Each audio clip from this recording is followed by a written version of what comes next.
Don't ask for money. Don't ask.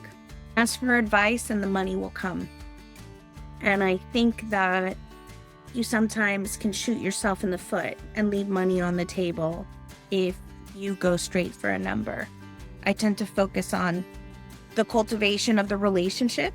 We had a donor who's been a long-time donor of ours, gives nominal gifts annually, $1,500, $1,200 range, and called last week and said that she was going to be making a $1,500 gift.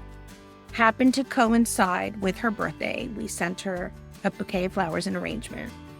And she called me today and she said, I was so touched by your message and you always remembering me and always being so sincere that I'd like to make you a cash gift of $50,000 today. And so It will have an immediate impact. It just isn't an example of what trust-based philanthropy and what being authentic is. Welcome to the EverTrue Innovators podcast, where we meet the innovative voices behind the ideas moving fundraising forward. Hannah, Jenny Ray at Miami Jewish Health didn't just tell a story, she moved an entire community to act. Absolutely. Her Give Miami Day video had me emotional, and it raised $200,000 in early giving. Let's dive into our interview with the winner of the Heartfelt Impact Award, Miami Jewish Health. Welcome to the EverTrue Innovators podcast. Thank you for having me. We're hoping you could tell us a little bit about you, your background in fundraising, and just any other fun facts that you think our audience would love to hear. So my name is Jenny Ray, and I am the Executive Director of Development at Miami Jewish Health. I am a very proud first-generation Cuban American, and I was born and raised here in Miami, and I went to undergrad at UM. And took a couple years off. I was in Europe and then I came back. I had a serious health scare and was in the hospital for over 3 months, was diagnosed with a rare clotting disorder. And when I was out of the hospital and kind of didn't know what I wanted to do, there was this overwhelming sense of, oh my gosh, I was in such a privileged position to be able to have access to healthcare. What do people do who are in the same position that I was in? What are they going to do? And so through just the way the universe works, I began working in development to help raise money at the University of Miami at the Miller School of Medicine. And I started from the bottom and I worked my way up. I was there for 10 years and I left as one of the assistant directors of development. I was overseeing multiple divisions. I focused on concierge care, executive medicine, parent-student alumni relations, family medicine, you name it. We did it all.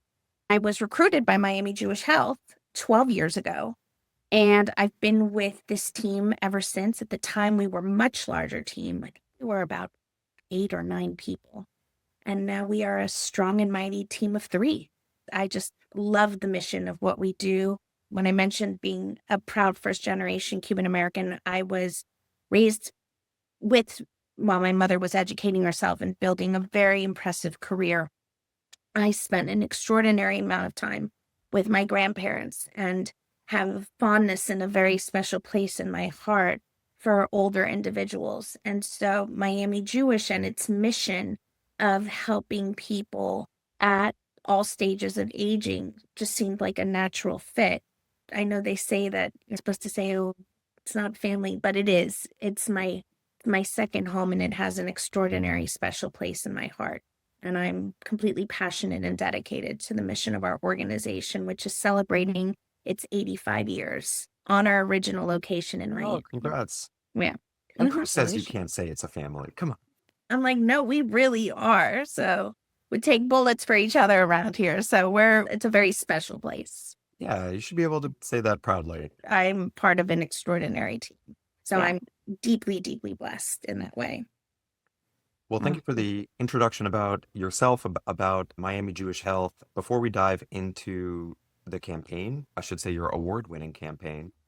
We do have a surprise curveball question. It's something that we ask everyone who jumps into the podcast with us Okay. just to open the mind. And that is, what is one piece of conventional wisdom about either stewardship, donor relations, or fundraising that you secretly disagree with? That I disagree with. Oh, wow, this is really putting me on the spot. Don't ask for money. Don't ask. Ask for advice and the money will come. And I think that you sometimes can shoot yourself in the foot and leave money on the table if you go straight for a number. We operate from a very different, organic, authentic way at our organization. And I think that that's part of what makes us so unique and just really well respected. And I say that proudly for the way that we fundraise in Miami. Fundraising in Miami is not like fundraising any other place in the United States. So I tend to not focus on the number. I tend to focus on the cultivation of the relationship. Today we had a donor who's been a long time donor of ours and gives nominal gifts annually, $1,500, $1,200 range, and called last week and said that she was going to be making a $1,500 gift. Happened to coincide with her birthday. We sent her a bouquet of flowers and arrangement. And she called me today and she said, I was so touched by your message and you always remembering me and always being so sincere that I'd like to make you a cash gift of $50,000 today. And so it will have an immediate impact and, of course, put a huge smile on my heart and our team, but it just isn't an example of what trust-based philanthropy and what being authentic is. So I didn't ask her for the amount. Right. It was the cultivation and the years of having a really strong relationship with her. And so don't ask. Ask for advice and then the money will come. And I think you nailed it. Congratulations. Also, that's amazing. That's my truth. So I imagine that familial feel is extended out to your donors and everyone you're trying to engage, and they feel comfortable enough to say, I'm going to invest my money there. one of the things that whenever I've taught a class, I give Miami Day classes for the Miami Foundation years ago, and we'll do so for Philanthropy Miami and other not-for-profit organizations.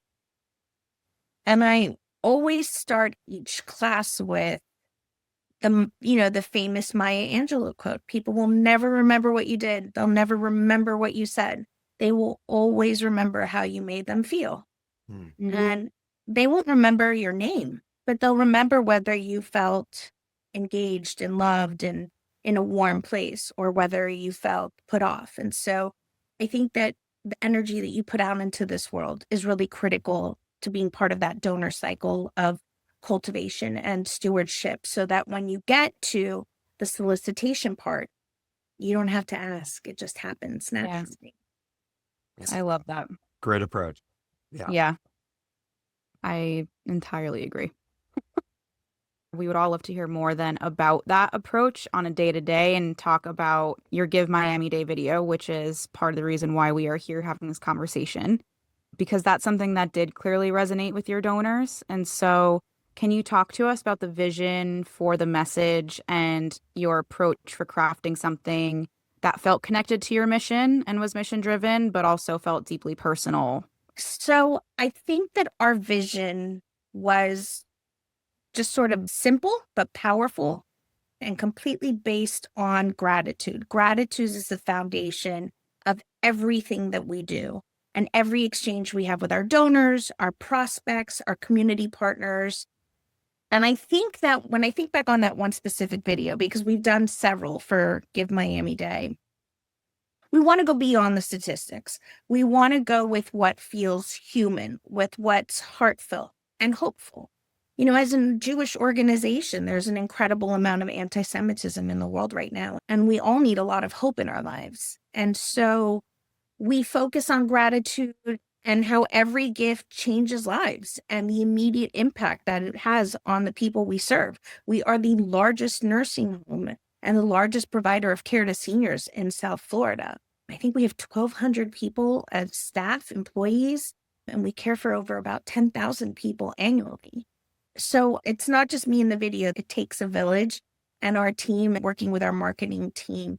We wanted our donors to not just understand the mission of the organization, but to really feel it. If I believe in it, which I do, I hope that will translate into any video or piece of communication we have with our donors. I honestly didn't realize how large a group of people you take care of is. Over 10,000, you said? We have a program called PACE. It's a program for all-inclusive care of the elderly. And we take care of people not just at Miami Jewish Health, but at their homes and in other assisted living facilities. So we offer a full continuum of care at Miami Jewish. We have a post-acute care rehab facility. We have independent living, assisted living, our nursing home, PACE program. We have a 32-bed certified hospital on site, which is actually great because it helps reduce admissions to local area hospitals and sort of, intervenes when you're kind of in that middle stage of you don't necessarily need an acute care facility like an ER in a hospital, but we try and intervene and triage those symptoms early on. So it's part of one of the just many amazing things that we offer at Miami Jewish. So thinking about the overall strategy for Give Miami Day, how did you use the video to support early giving efforts? Because we know that this came out, kind of pre the actual giving day itself, right? The ThankView. Okay, so we actually look at Give Miami Day as sort of a months-long momentum builder. And we do that with all of our, whether capacity campaigns or any projects that we do. It's not just a single 24-hour sprint. Okay, so we're not just collecting the gifts on those 24 hours. When we launch the video during early giving, it gives us a lot more exposure because early giving happens a couple days before the event. And it gives the donors an opportunity to engage with the site, engage with what we're focused on whichever campaign we're focused on that year. We start way early, and I cannot stress that enough. When you look at your year ahead and you're doing your budgeting and you're planning all your campaigns around whatever's appropriate for your not-for-profit, we think about Give Miami Day and what messaging is relevant, what's happening in the world, how are our donors being impacted? And we start the storytelling months earlier.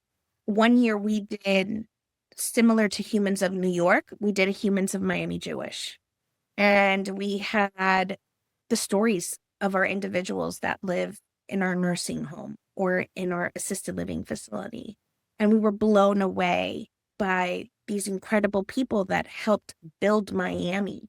And so we felt this incredible sense of responsibility to care for the people that came before us. And that was the resounding theme of that campaign that year. And so we created all our social media and all our email sequencing around that. And, everybody's on their phone 24/7, right? Everybody has their phone in their hand. Everybody's on Instagram or everybody's on, Facebook, Twitter, whatever it is, their emails. I think that your subject line has to be what's going to help make them want to open it, what's going to make them stop them from deleting it, what is going to capture their interest right away. And so I think that whatever the messaging is, it has to be impactful immediately. And you're going to have a larger ROI. We pair everything that we do video-wise. We do a strategy, a whole marketing plan around every email, every social media post, timings. We figure it all out so that when people are on their phones, they can choose to like or click on give. We also do text to give day of. We do it all. There isn't anything that we aren't willing to try or have done. So I hope That's that one answers it. well-organized three-person machine you got there. Yes. And we have a marketing team that helps us definitely with the social media and with the videos and the design of whatever collateral we're going to be creating that year. You mentioned we could dive into click rates and all that jazz. So correct me if I'm wrong here, but you saw nearly 2,900 emails delivered. 38% open rate and $200,000 raised before the giving day began. How do you think those results compare to what your expectations were or previous years? Is that on par with what you were thinking? What are your thoughts on that? So the entire campaign exceeded every benchmark that we had, especially during the economic climate that we were in. So early giving, we had $200,000, around 200,000 early giving. And then at midnight, day of, we raised over $415,000. Within that 24 hours, we more than doubled what we had done through early giving. Yeah. And so there's a lot of heart and hustle that goes into that. But I think that compared to past years, we did see a significant increase in early donations. We also had multi-gift donors. So we had donors that made more than one gift. We had about a 16% increase in the number of unique gifts that we had. And we had about 125 gifts from about 215 donors. So there was a smaller number that made multiple gifts, but we had what's called champions. And so we had, whether they were board members or donors, and they would call me throughout the day and they're like, Jenny, we're watching the board and we're watching, and I'm going to give another 500 to get us there over this threshold, or I'm going to give another 5,000, or I'm going to give another this. And so that's a beautiful thing when you have people that are so invested emotionally in the project the way that we were. And so it definitely exceeded our benchmarks. And, I'm happy with the click rate, and we're willing to try something new next year to see how we can get those click rates even higher. So besides some of the, the financial impact that was coming in on that day too, you had stated that you also received some personal outreach from donors that had really stood out to you, maybe because they were moved by your outreach, or I guess excited based on what was happening, day of. So we would love to know any specific reactions that really stood out to you. I had a donor call me after the video, and she said, I felt so moved by what you said. And I just felt like I was in the room with Jenny, that I'm tripling my gift from last year. That definitely, there were tears because it was a significant gift. I had donors that had said, I've been giving for years, but, I definitely see all the work that you're doing and the impact of your giving. I would be remiss if I didn't mention our impact report that we submit every quarter. Religiously, we do an impact report, and we show where every cent is gone and what it's done and the impact that it's had on improving the quality of the lives of the people that we care about. So I think that helped once they saw the video and they'd received them and gone through them. And then they said, no, I'm going to make this investment. And so I had also a donor call me and say, I showed your video to my kids, and it started the conversation about planned giving and generational giving. And so it opens up pathways for conversations where maybe normally there wouldn't be. And it introduces younger generations to the concept of philanthropy and creating cultures of philanthropy within their homes and their families where maybe there wasn't beforehand. So it reminds me also that these moments remind us that it's about storytelling. It's not just fundraising. It's about relationship building and making your donors feel seen and valued in addition to the people that you're caring for. It's true. This is such an easy thing, just to click the share button, share it as a text, and it is very dynamic and fun. So that's a great anecdote, and good to know that it led to the gifting growing from one person to the entire family. I feel like what you shared at the end of that about focusing on storytelling and everything kind of leads into what I was hoping to ask next. So in thinking about this experience, how is it kind of shaping how you're going to approach things in the future?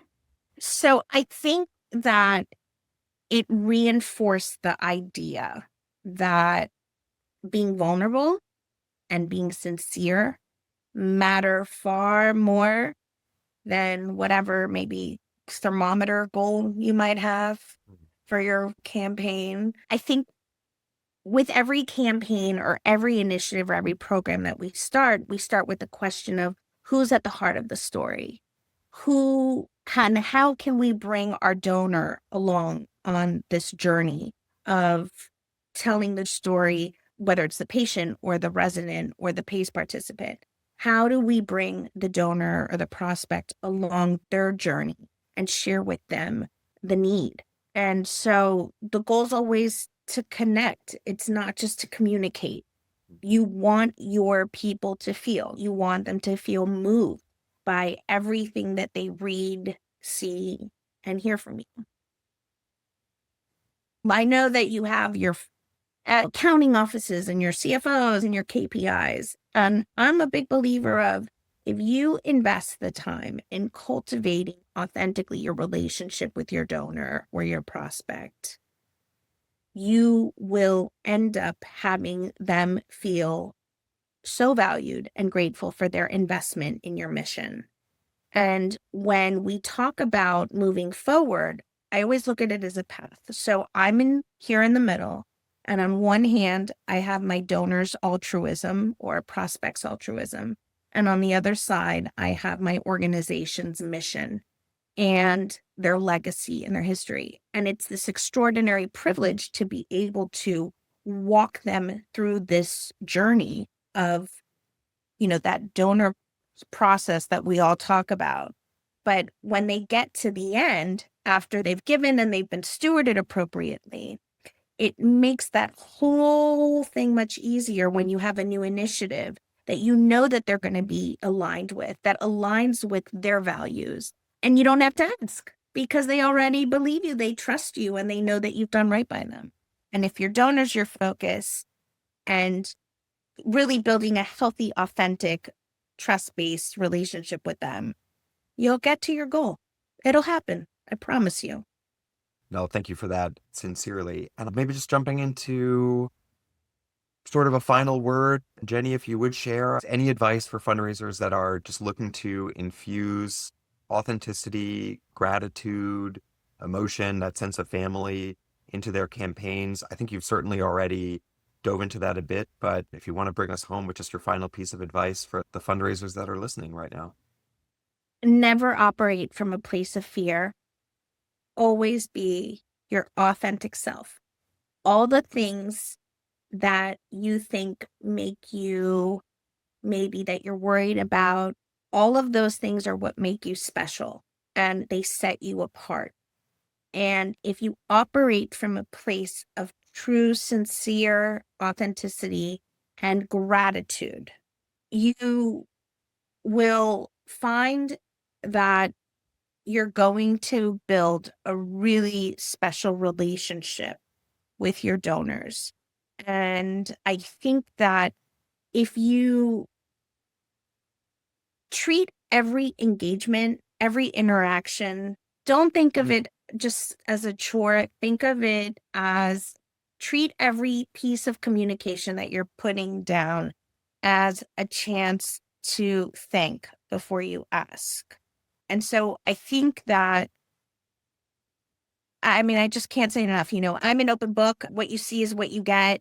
And I think that that's been sort of a little bit of why I've been able to serve our organization and to be able to raise funds that really change lives. And so it's a privilege to have been and to continue to be that liaison and conduit between a person and an organization's mission. If, I'm flattered, deeply flattered that you all thought our little video was great. And it means a lot to us that it's recognized and the impact is far reaching. I mean, we take care of a lot of people, and without the philanthropy, we would not be able to help them because Medicare and Medicaid, it just doesn't cover it. So somebody has to take care of them. And we take that responsibility very seriously. In Miami, we have a very tight-knit group of fundraising colleagues.